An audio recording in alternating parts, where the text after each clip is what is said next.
Well, hello and welcome back into the studio. And guess what? It is a very delightful day for me because whenever we have a previous guest who my audience has especially loved and they're willing to come back in and share more of their wisdom, it's fun and makes me feel very happy, full of enthusiasm to be able to serve my audience with even more light.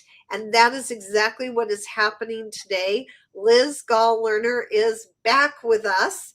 And if you don't recall or you haven't seen our first interview where she shared her insights on how to build strong relationships with our clients, well, you get an opportunity to learn from her now and then go back and find that episode on our YouTube channel, the Lighthouse Podcast. All right.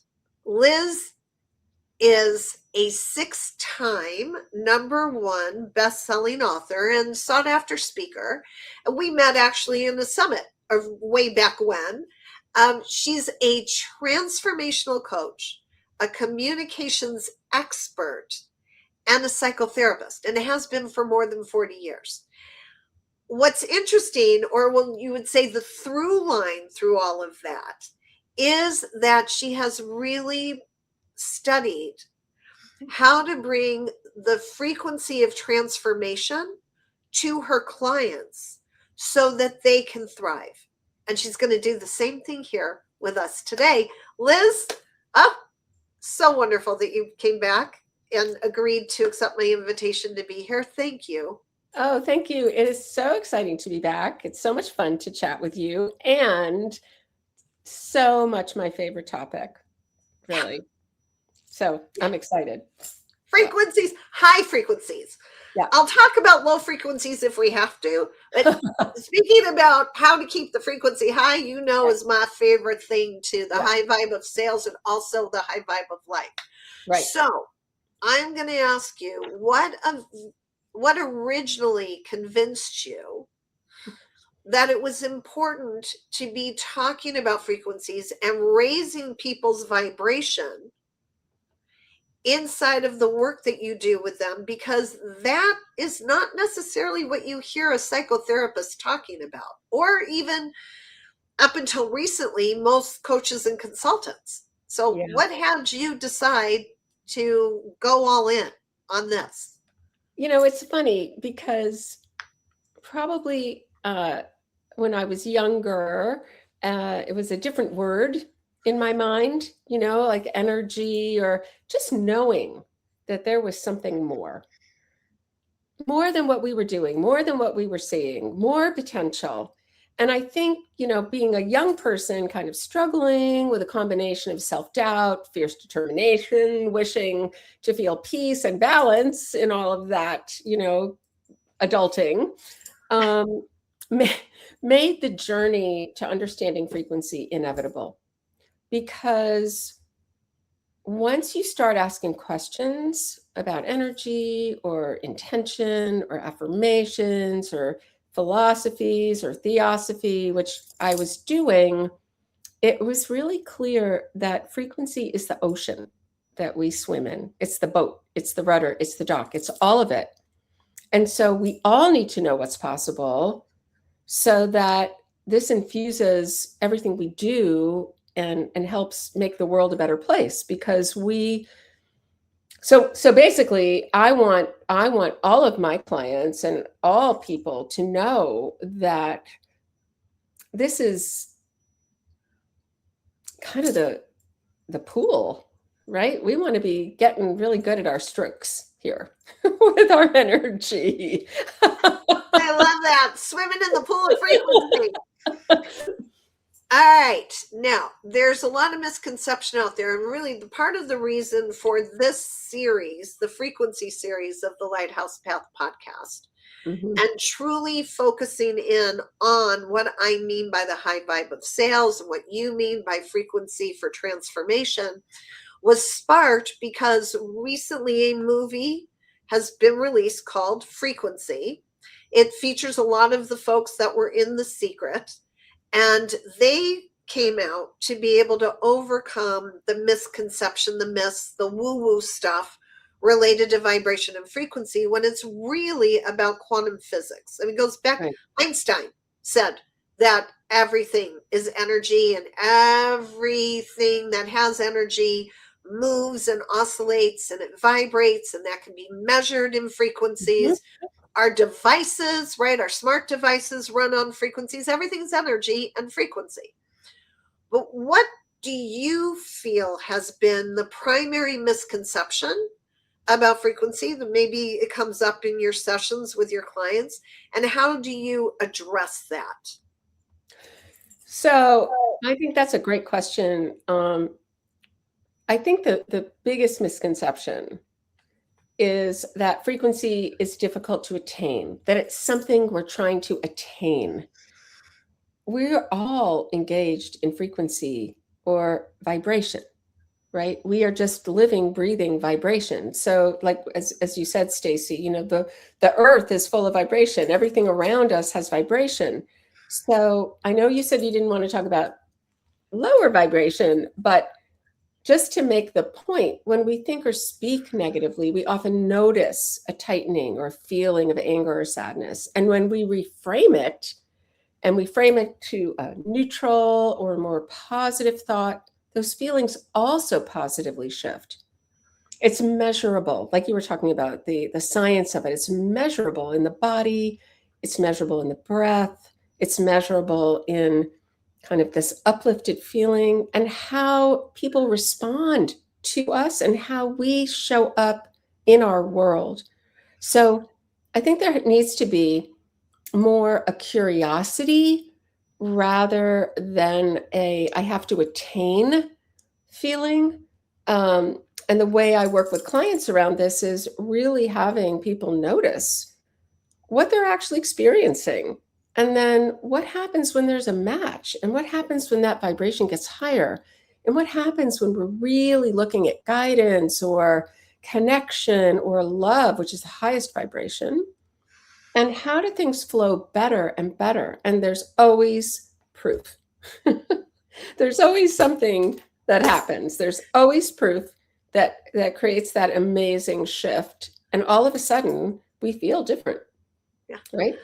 I want to expand on that. The two things. One, there's always proof.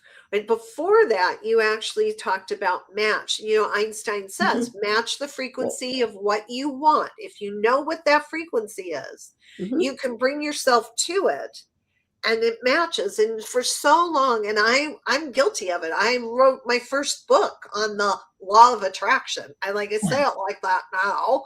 I mean, I wasn't too far off, but there is no true law of attraction. There is actually a law of frequency. Yeah. That's the science. Right. So when you were talking about matching, I wanted you to expand on that and then expand on the proof as well. Yeah. So I really like what you said about bringing oneself into, what that intention is or what you want, because it's really about, can I imagine myself in the life, in the relationship, in the moment that I would like to experience? What would it feel like? Because that intention, that visualization, that feeling, as you see, my hand is going up. Because when we embody what we truly are intentional about, there's assistance, shall we say, in helping us find a match. It's not, I'm going to go look and find the match. We need to kind of bring ourselves, as we are able, into what it is, that feeling that we want to attain, right? So it's some people would say fake it till you make it, but it's really more about feeling the expansion that takes place when we're really, truly engaged in that visualization or intention for our moment or our life or our relationships. I think, there are many different ways that we can talk about proof, but one interesting way, I think, is there was a wonderful, wonderful Polish healer named Mietek Wirkus who was studied by the Manager Foundation. And what they did was they had him be in a copper room because I can't remember exactly scientifically why it was copper, but it kept everything in there. And they had him do his energy process and this sending love and doing his energy work on somebody outside the room. And they measured everybody's brainwaves. And it was absolutely irrefutable that there was something being transmitted and that eventually those energies matched. So I think it's really important to recognize that there's just so much that we may not see, but that is actually taking place when we bring ourselves into a positive frame and bring our frequency higher and higher. Thank you so much for sharing that proof. And then, of course, of Dr. Emoto's work with the plants, right? Prayer, with water, crystals, with plants. I took it on. I'm not sure how I did it, but I almost killed a plant. Like it lost a lot of its leaves. And I decided to start every morning spritzing it and watering it periodically, but saying to it, I love you, I love you, I love you. Right. And it is definitely, it came like it was pretty much gone. And it is now a thriving plant. And I do it with all of my plants, but that one is definitely the testament that there is something to saying to people or plants, I love you, and transmitting the feelings. So this is what I love. And I'm going to go back to something you said about fake it till you make it, because that is what does not work. Right. And do you want to expand on that from, you brought it up. I could, but I'd rather hear from you. I think I'm of two minds on that. I think from an energetic perspective, the faking it is not that energy, right? But sometimes we do need to help ourselves position into something more positive or more in alignment until we actually can feel what that is. And you may have a different take on that. But the faking is not what I really mean. It's that, how do I, so here's another one. Here's kind of another thing like that. So, I want to go back to something you said also in this. So like, I do energy work. I've trained in energy work for decades. And one of the energies is reconnective healing. And so when you work on a different light dimension and you're working with plants, it's exactly that. Like one plant gets it, one plant doesn't. What happens? Okay. So that's another vibrational kind of match. But in terms of the acting as if, I think one of the trainings I did years and years ago was around elevating the heart center, was about, if there was someone that you were unhappy with or had a disagreement with or whatever, the idea of being in meditation and just sending them love.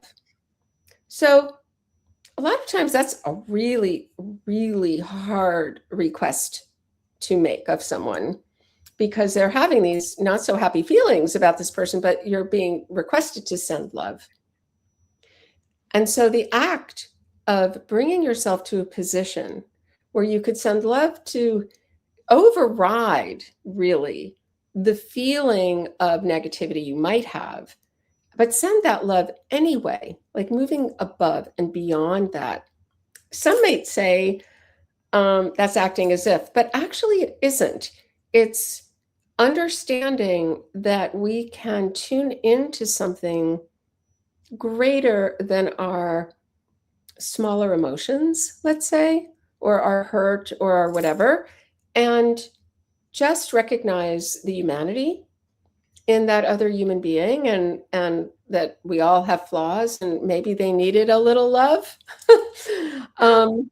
Right? And that elevates everything, and then things shift, you know? I just heard a story of someone letting go of a resentment, like really working very hard to let go of a resentment. And the thing that they were unhappy about, all of a sudden that person sent them a letter in the mail and apologized. Like there was no contact, right? Yeah. So, so that's what I mean really about how do we elevate to a place, even if we don't exactly feel it yet, we can get there. So beautifully explained that it's the feeling. Mm-hmm. It's because when I hear people say fake it till you make it, it's generally in their mind. Right. But it's, can we not necessarily, so let's say I have an issue with somebody, and when I think about them, it's difficult for me to feel love or peace or calm. Right. But if I just say, can I feel love, peace, and calm? And I do this with my clients. I'll say to them, it is really easy to shift into those emotions. I want you to imagine you're listening to your favorite song. Like every time the song comes on, you immediately get happy. They can go from grief into that feeling. Right. And I'll say, yeah, or joy, enthusiasm, love. Now you're in that energy. You can send that energy out into the world, knowing that it will affect that person too. You don't necessarily have to send it directly to that person. You can send it through the world, knowing they will get it. It will change the situation. Doesn't mean that when I think about that person at other times, it still doesn't until I'm on the other side of it. But it is possible to still send love, joy, peace, enlightenment out into the world just by tapping into something that makes us feel those feelings. As I say, the feeling, the frequency of vibration, of high vibration, rather than the frequency of friction. So your studies, please go ahead. What it makes me think of is that, when we say we pray for the highest good, or we send out energy for the highest good, it's not personalizing it, but it is asking for the highest potential, the highest guidance, the highest everything, which involves the best that could possibly be for the universe, for the world, for humanity, for the person, for the people involved in our lives. We take the responsibility away from ourselves to be judging or directing or qualifying. We actually bring ourselves into a place of letting go. I ask for the highest good in this situation. What do you think of that? I was so enamored of what you just said. And I was in the feeling of it, which is why I was speechless. I'm like, I was like, where'd she go? I was right here, just being in the feeling of it like everybody else is. But isn't that it, right? Yeah.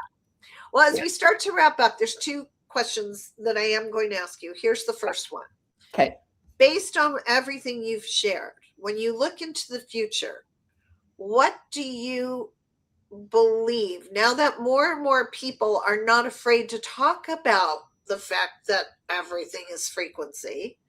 What are you expecting will change? And in anyone, you can either tell me in health, in business, in leadership, in relationships, in one of those areas. What do you think is going to change? So I'm kind of changing the answer a little bit from a one thing to everything, because I think frequency is essential to every area that you mentioned. And I think as it's used here, we're talking about it's an up-leveled conversation with the universe. So when the inner work is done to elevate the vibration each of us has individually, and we come together in collaboration in any of those areas and come together in unity, such great strides can be made to benefit all of humanity in all of those fields. Because the task now, I think, is that we're being called to do that. We're being called now.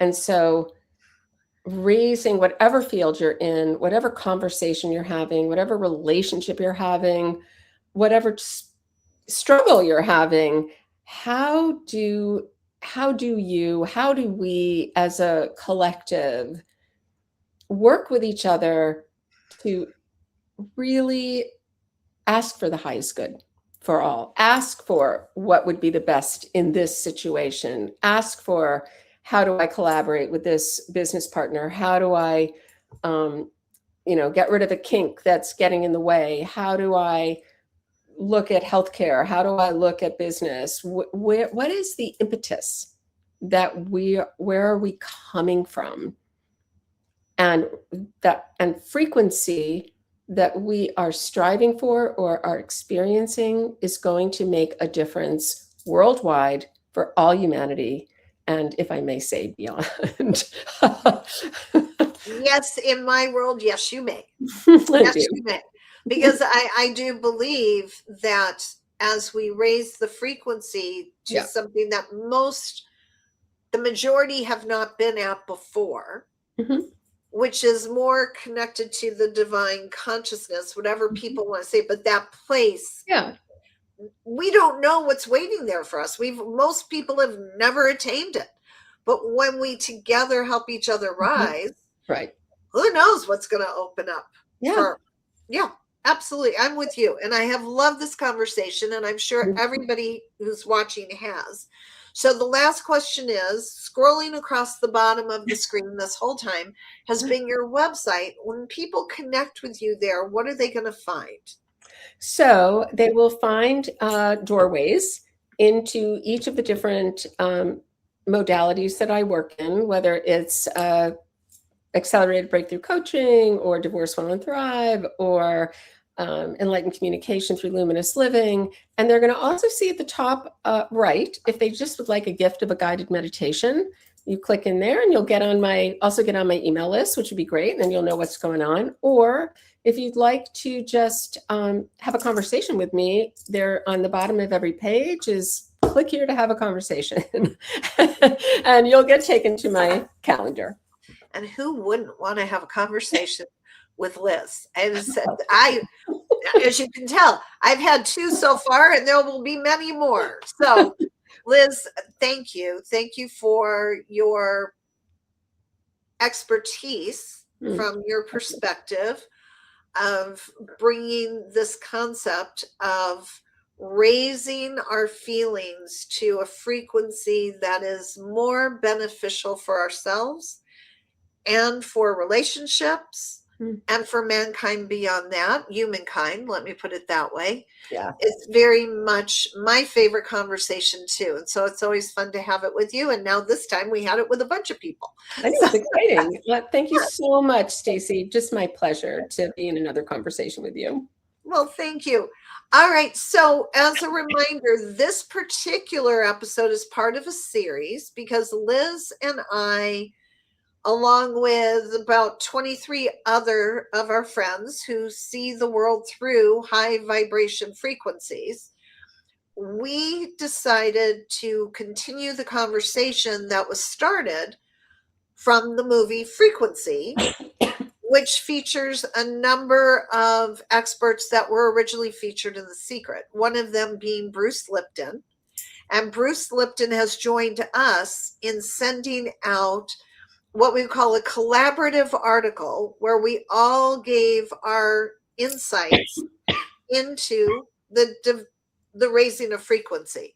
So you're going to find more about that here as well as you look below this interview. And we invite you to share this interview with anyone that you feel would benefit from it. You okay, girlfriend? I'm so sorry. I need to get into the water. Choking, yes. You be sorry for choking. Not like we don't care about you. And we're closing off the podcast as well. So, with that said, thank you to all of you watching for doing all you can to keep your light shining brightly, because it's your audience that's in the dark looking for you. I'm Stacy Hall. This is the Lighthouse Podcast. Keep shining brightly. Liz, thank you. Glad you're okay. Take care, everyone. Bye.